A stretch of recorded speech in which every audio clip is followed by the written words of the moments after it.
gente já te conta que a participação das vendas online no volume total do comércio avançou 1,3 ponto percentual, alcançando 18,7%. São dados do Instituto Brasileiro de Economia da Fundação Getúlio Vargas.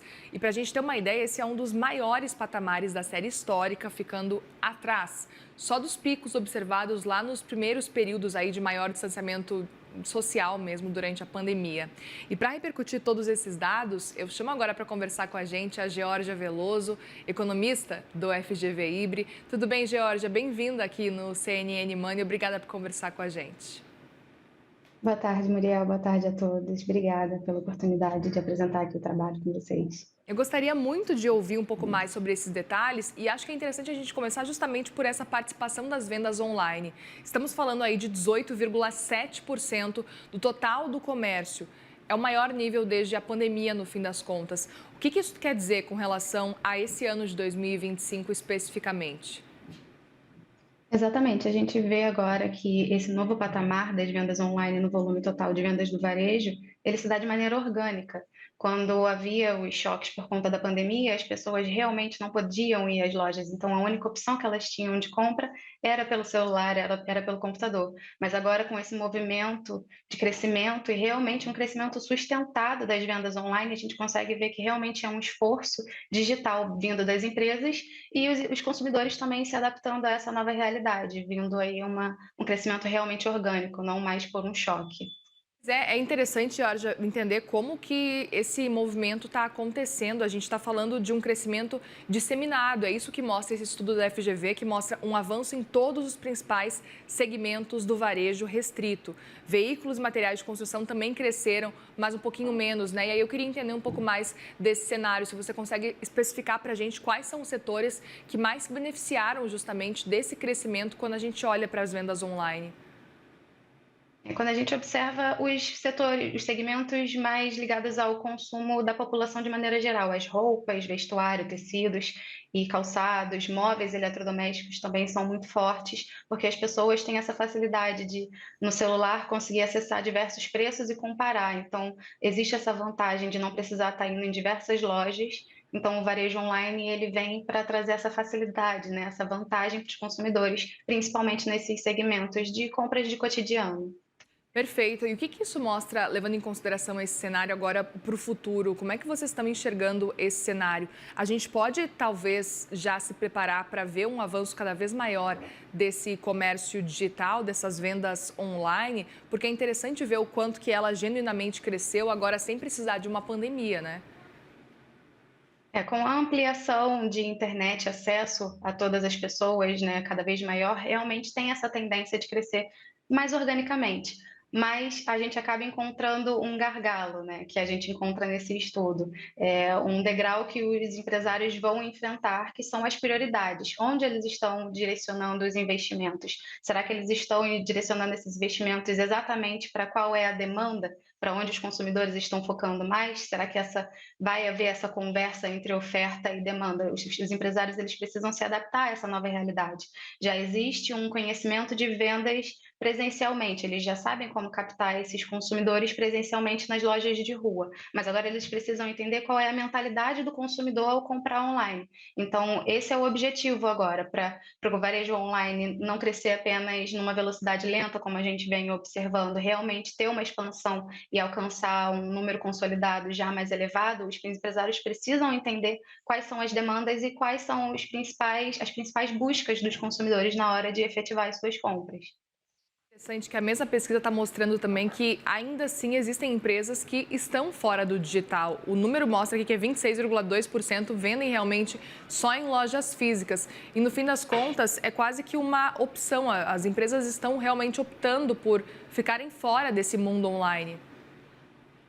Exatamente, as empresas entendem que o seu produto não necessariamente é adaptável ao mundo digital, são produtos que eles acreditam que não vai ter uma demanda no varejo digital. Um exemplo disso são combustíveis. Realmente a gente não tem como ainda imaginar como vai ser a venda de combustíveis no varejo online, mas por vezes são itens que até poderiam ter uma demanda, mas os empresários eles optam em não vender online por acreditar que o investimento não vai ter o retorno, não necessariamente. Eles podem acabar não conseguindo escoar os seus produtos online.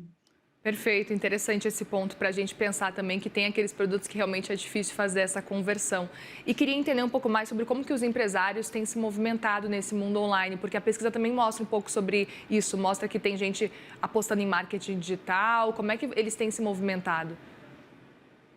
O principal investimento que a gente observou dos empresários no varejo online é exatamente a participação digital. Os empresários eles querem gritar mais alto do que a sua concorrência. Eles têm investido em marketing digital, em participação nas redes sociais e também na experiência dos consumidores nos seus sites ou nas suas redes sociais. Esse é o principal investimento que eles têm tido para captar visitas, né? Captar consumidores no seu espaço e se mostrarem nesse ambiente digital. E aí é interessante, olhando do ponto de vista do consumidor também, Georgia, que vocês trazem quais são os fatores decisivos, né? Tem o preço, que é 78,2% para os consumidores, frete acessível ou grátis, 72%. E esse é interessante, tem até aquela piada, né? Que às vezes o preço é o mesmo praticamente, se você soma com o desconto, enfim, mas se tem frete grátis, você acaba comprando, porque você pensa, olha, tem esse benefício. Confiança na loja, 52%, e entrega rápida, 50,3%. São pontos que são relevantes ainda assim para o consumidor. Esse é um descompasso que a gente viu que realmente é gritante entre a prioridade dos consumidores e a estratégia dos empresários. Enquanto os empresários estão focando em visitas em seus sites e em suas redes sociais, os consumidores seguem priorizando a questão do preço e principalmente o frete. E a gente vê essa diferença realmente preocupante já na estratégia dos empresários em transformar as suas visitas em vendas efetivas, quando menos de 10% dos empresários pensam em reduzir o frete ou em frete grátis, fretes com prazos menores, enquanto os consumidores se preocupam ainda demais com essa questão. Então, realmente, a gente precisa equilibrar as prioridades dos consumidores com o investimento dos empresários para realmente crescer de maneira mais homogênea e equilibrada essa oferta e demanda no mundo digital. Georgia, vocês têm uma explicação para esse aumento das vendas online agora nesse período de 2025? O que pode estar por trás desse movimento? Acredito que as estratégias dos empresários têm mudado recentemente. Eles têm percebido que realmente a participação nas redes sociais tem transformado muito o acesso das pessoas em compras. As redes sociais, elas pararam de ser apenas aquela questão de você mostrar a sua vida pessoal, em você só estar ali para se comunicar com outras pessoas e se transformaram efetivamente em canais de venda. As empresas estão cada vez mais participando das redes sociais, porque elas perceberam que ali existe uma captação muito forte de consumidores. Só que elas precisam ter essa estratégia de transformar essas visitas dos consumidores em suas redes sociais, em sites, em vendas efetivas e não apenas uma visita qualquer. Elas precisam fazer com que os consumidores cheguem no carrinho e realmente efetivem a sua compra. E é interessante que ainda assim a gente percebe que tem um desalinhamento aí, desalinhamento quase entre as prioridades das empresas e dos consumidores.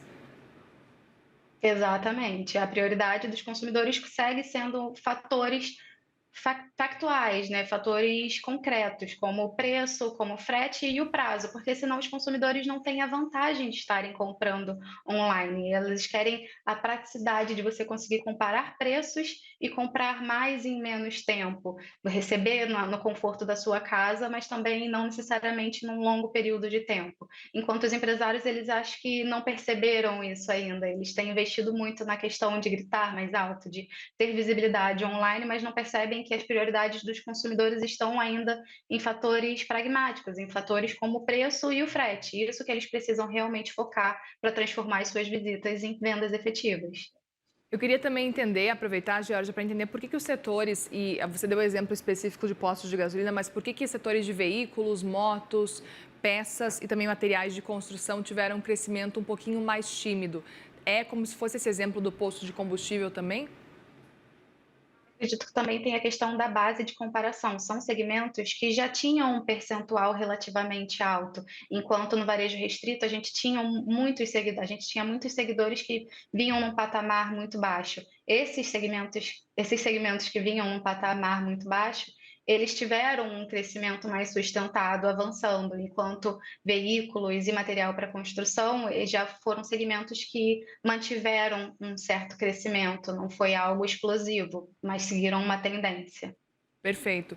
E aí, olhando ainda para aquele pessoal que realmente está resistente a voltar ou fazer esse movimento de começar a vender online, eu queria entender especificamente com relação a esse cenário que vocês apontam na pesquisa. Será que a digitalização do varejo brasileiro, na sua percepção, ainda está enfrentando uma resistência mais cultural do que de operação mesmo? Porque, pelo que a gente está vendo na pesquisa, eles conseguem fazer esse movimento, mas eles não querem. É, exatamente. Um dos pontos que a gente tem na pesquisa é que mais de 70% dos consumidores, eles efetivam, eles fazem compra online. Então, realmente já é algo praticamente disseminado na população, não é algo ainda intrínseco na cultura, mas as pessoas estão comprando online. E os empresários, eles não percebem isso de maneira geral, eles acreditam que tem muita força, e realmente tem muita força no varejo presencial ainda, mas a entrada no varejo online é um caminho que os empresários precisam perceber que, querendo ou não, em algum momento vai trazer vantagem para o seu comércio. É algo que existe esse movimento nos próprios consumidores, então é algo que acaba sendo orgânico no desenvolvimento e no crescimento das suas empresas. E eu aproveito, inclusive, para perguntar se na percepção de vocês tem espaço para conseguir superar constantemente nos próximos meses os níveis da pandemia. Acredito que sim, desde que os empresários entendam, esse descompasso dos seus investimentos, com relação à participação digital, com as vantagens que os consumidores realmente querem encontrar no varejo online. Ao invés de investir tanto no espaço digital, eles precisam pensar nas prioridades dos consumidores, em questão de segurança. Os consumidores precisam se sentir seguros nos seus sites, nas suas redes sociais, eles precisam encontrar um site que transpareça uma certa segurança para que ele não sinta que esteja caindo em golpe, porque querendo ou não é algo muito cultural. A gente vê a todo momento que as pessoas encontram golpes online, né? Então a gente precisa ter essa segurança online. Os empresários eles precisam perceber quais são as prioridades dos consumidores para investir nesses fatores e realmente alavancar as suas vendas online. Acredito que há muito espaço. O Brasil ele ainda não se encontra em níveis de outros países como Estados Unidos, com uma participação digital muito além da nossa, enquanto as pessoas realmente estão efetivando compras. Então, acredito que tenha esse espaço, sim. Muito bem, nós conversamos com Georgia Veloso, economista do Instituto Brasileiro de Economia da Fundação Getúlio Vargas. Obrigada mais uma vez pela conversa aqui. Volte sempre aqui no CNN Money. Muito obrigada, Muriel. Obrigada a todos. Obrigada, Georgia.